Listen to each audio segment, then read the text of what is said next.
Hello, ladies and gentlemen, and welcome to the first ever episode of At the Bar. My name's Ryan Carter, and if you don't recognize my voice, I am the host of the podcast Quarantine for Your Thoughts. Season 2 just launched last week, and we added a new segment to the show called, well, At the Bar. Each week, the podcast launches on Mondays, and sometime in the following week, usually around Wednesdays, I'll be posting a video on YouTube with how to make the featured cocktail in that segment. Up first, we have a time-honored classic, the Old Fashioned. It's a personal favorite of mine, a bourbon whiskey-based drink, usually, starting back in the 1800s. Supposedly, a bartender at the Pendennis Club of Louisville, Kentucky created this fruity drink for a local bourbon distiller, a certain Colonel James E. Pepper. Like most classic cocktails that have been around forever, this one has gone through many changes since then, including its main spirit. The most traditional liquor, given the locale from which it hails, would be the Kentucky bourbon, which we'll be using today in the form of Wild Turkey 101. However, through the years, it has changed that the drink is typically made with a blended whiskey and sometimes even a scotch. Personally, I like my scotch on the rocks or even neat, not in an old-fashioned. But today we'll be using Wild Turkey 101, a bourbon Kentucky whiskey. So let's get started.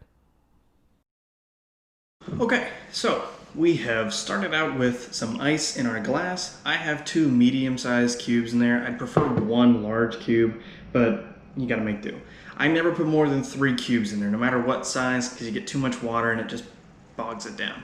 So, in here, 2 ice cubes. You want to start out with your bourbon whiskey. Good old Wild Turkey 101. It's actually a very good whiskey. A lot of people don't like Wild Turkey because it is a slightly lower quality whiskey, but their 101 line is very good. So you got 2.5 ounces of bourbon whiskey going into your Old Fashioned. Now, when you buy these mixing cups, you want to make sure you check and see what size they are when you buy them. Mine are 2 ounces and a half ounce. Big one's 2 ounces, small one's half ounce. But you want to check before you buy them because they're not always listed on there. Mine is not, but it's usually listed on the packaging. You want to check that because they do come in different sizes. Sometimes you get 1.5 ounces as your bigger one. Sometimes you get, I don't know. I've seen them in different sizes. You want to always check before you do that. So we have our whiskey in there. You're going to add some bitters to this.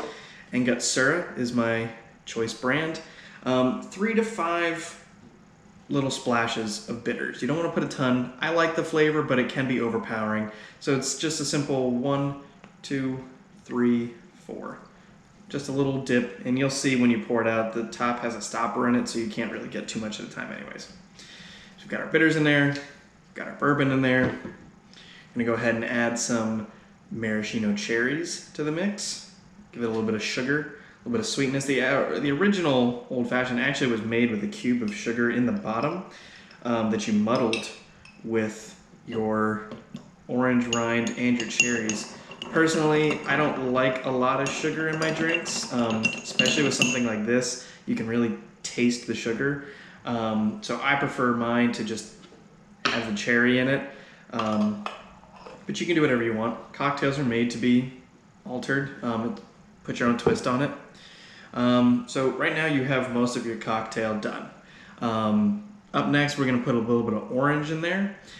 Typically what you do is you take a rind of your orange and you just dip it on in there. If you want to get really creative with it though, and if you're, entertaining guests and you want to show off your bartending skills, you can take a match. We can do a little bit of a fun little trick. Oh, well, you want to try to get matches that don't break on the first try. So try that again. So we're going to do a fun little bartender thing here. So you take your match, you take your orange rind, put it over your drink, and you just squirt a little bit. We'll do it again. You just squirt a little bit, get the flavor out of the orange, it mixes it into your drink a little bit.